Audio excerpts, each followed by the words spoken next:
Okay, Libra, this is for you. Sa inyong pag-ibig, guys, tingnan natin ang inyong pag-ibig. Okay. Para to sa mga Libra, nabibigyan ng message today sa kanilang buhay pag-ibig. Sa kasalukuyan to, guys, hanggat maaari, is sa kasalukuyan tayo tumitingin. Para to sa mga Libra.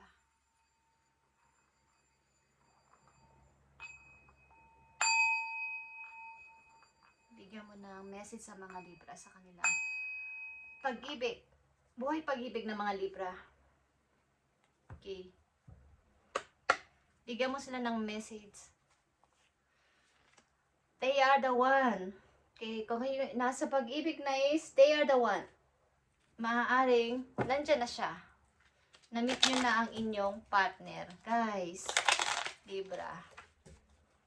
They are the one. You have already met the romantic partner you seek. Na-meet mo na siya, guys. Sa mga Libra ito na pag-ibig. Okay. Ace of Wands. Bago ito. Maaaring kayo nagmamahal ang dalawa o mahal ka niya o mahal mo siya. Okay. Bagong person ito sa buhay mo at kayo nasa romantic. Romantic ito, guys. Romantic. Tingnan natin. Okay, energy to ng Capricorn, King of Pentacles, King of Wands, and Two of Pentacles, guys. Kayo ay nagja-juggling sa two person. Okay, may dalawa ditong pag-ibig. Dalawang person na nagkakagusto sa'yo. O, nandyan na. Dalawang person ito.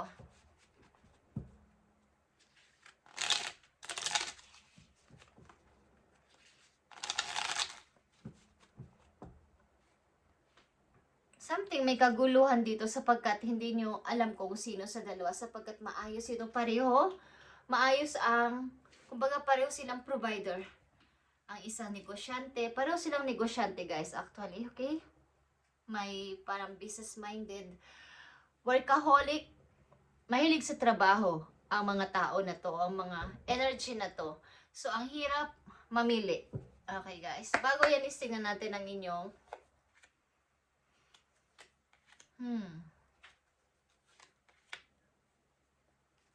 So, maaaring ang isa ay kilala nyo na talaga at ito ay galing sa iyong kabataan. Maaaring ito ay kakilala mo na, na-meet mo na.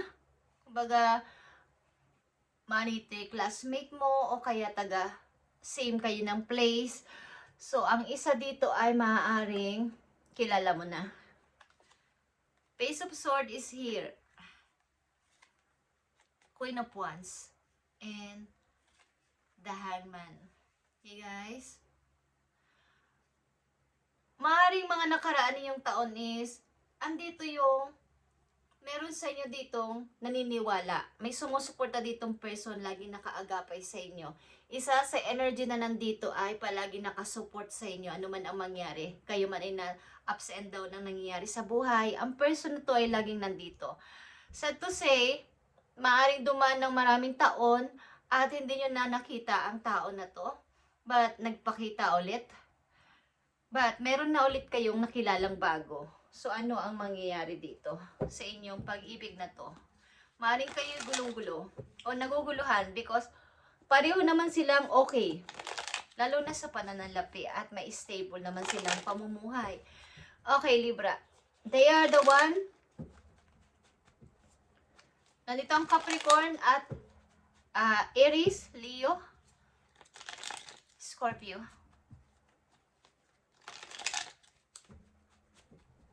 Okay, guys, tingnan natin tong they are the one para sa inyo, Libra. Sa pag-ibig ninyo, kayo ay mamimili dito o ang hirap mamili.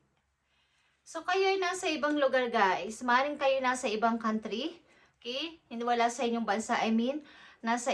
Mayroon na rin kayong iba't ibang lugar na napuntahan bukod sa present ninyo place sa ngayon is marami na kayong napuntahang bansa. At ngayon is may pag-iisip-isip kung sino ba dito ang aking pipiliin. 8 of Cups is here and 7 of Cups. So may konting parang confused, pagkagulo. kung sino dito, yung tipong hindi ako mamimistake, tipong hindi ako magkakamali. Maaaring ilan sa inyo ay wala mo nang pipiliin sa ngayon. Titingnan muna ang sitwasyon, magmamatsyag, mag-o-observe kung sino sa kanila talaga. At maaaring kayo ay temporary, hindi nyo muna ito papansinin.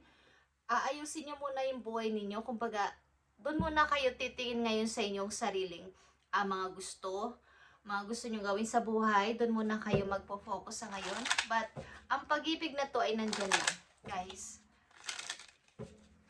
Maaaring ang isa dito sa energy na nandito ay nag-i-stock sa'yo, Libra. At nahihirapan ka dito mamili. Actually, marami kang offer about sa mga tao. Okay? Maraming nagpapapansin sa'yo. Libra, tingnan natin tong they are the one. So, have faith. The angels are working behind the scene to make this relationship flourish. Kung hindi kayo makapamili dito, is maaring ang inyong mga angel na dito ang bahala na mamili behind the scene kung sino sa dalawang person na to ang inyong pipiliin. Kung hindi kayo makapag-decide, is maaring ang inyong mga guides ang bahalang pumili dito. Maaring mararamdaman mo to sa mga signs at sa mga panaginip mo, at may tipong ibibigay sa yung message ang heaven para alam mo kung sino ang taong dapat mong piliin. Pero ang tao na to ay na-meet mo na, at ito ay romantiko. Okay, romantic ito. Pinanghanap mo talaga. Romantic. But, andito yung paglayo muna, at hindi mo to binibigyan muna ng pansin sa ngayon. Sapagkat hindi mo alam pa paano ito i-choose. Natatakot ka na baka ito ay magkamali ka. Okay, Libra, message sa'yo o payo. So, andito ang control at ito ay Leo energy. Masasabi ko lang is, maaaring dealing ka sa fire sign. Okay? Ang taon na to ay fire sign o energy na to ang fire sign.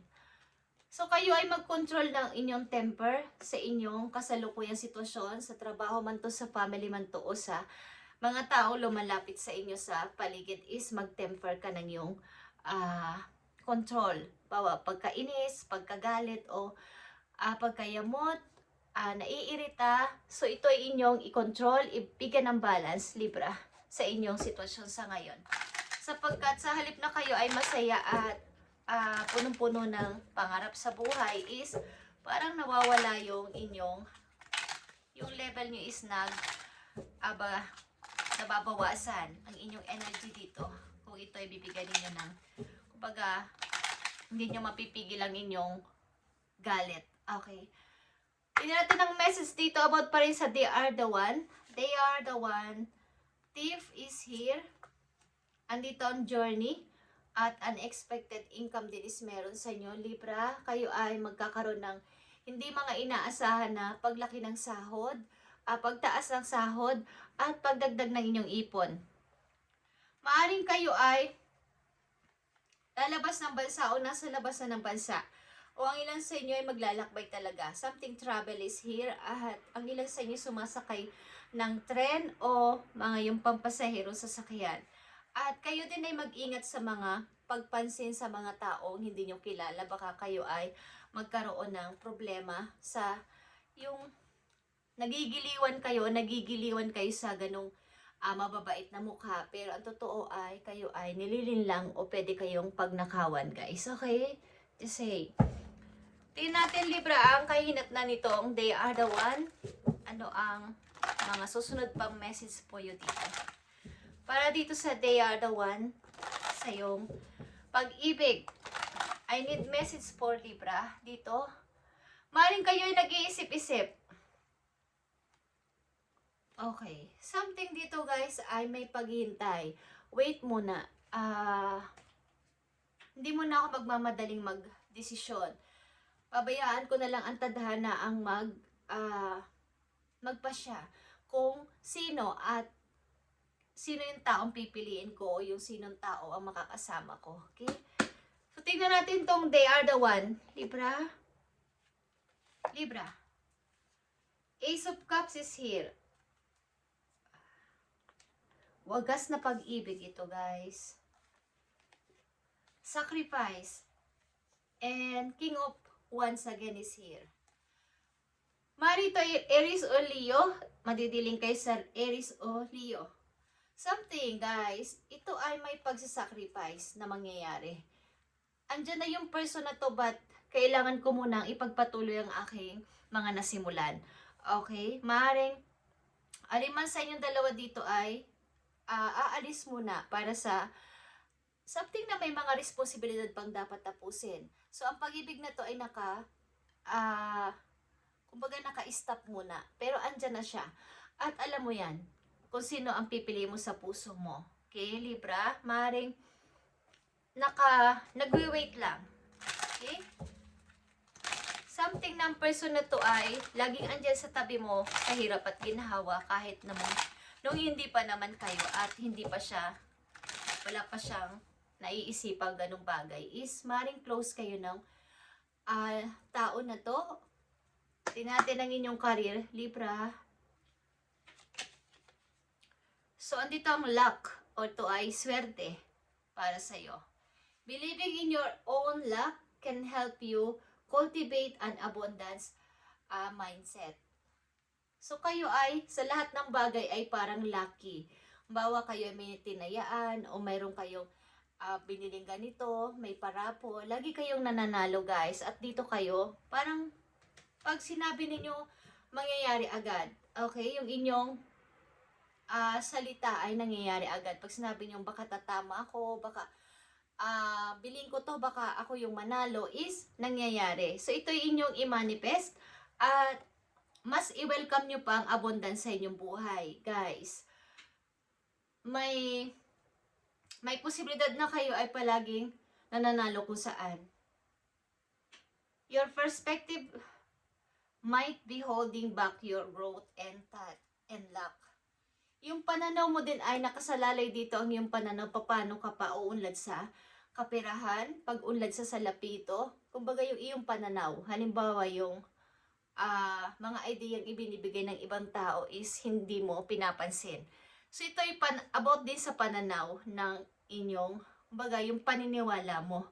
Yung pagtugon mo sa mga idea na sinasabi ng iba, sinishare ng iba, o yung mga nakikita mo sa paligid. So, kailangan hindi nyo to against. Kumbaga, kung pwede namang i-try or mag-share kayo ng idea is, mas gawin nyo as mas lalago kayo dito sa kaperahan, guys. Okay? The actions you take now will lead to abundant success and prosperity. So kung kayo meron na ngayong inuumpisahan, ano man itong bagay na to, na alam ninyong kayo ay tataas sa pananalapi, is ipagpatuloy ninyo, guys, sapagkat ito na yung simula ng inyong pagsasucess sa kaperahan. Okay, Libra, kung nakakaisip kayong mag-start ng ganitong klaseng negosyo or kahit ano yan, basta yung pag-angat ng inyong money, pagdagdag ng inyong ipon, is ipagpatuloy ninyo sapagkat kayo ay lucky, kayo ay swerte sa anumang bagay, guys. Okay? Thank you and God bless, Libra. At sa inyong pag-ibig, naka-stop muna to or naka-pause. Diyan ka muna. Meron pa akong dapat unahin. So, bahala na si Lord ang magpasya o mamili para sa akin. But, andyan na yung tao na to at ito ay romantiko at kilala mo to. Okay? Libra, thank you and God bless.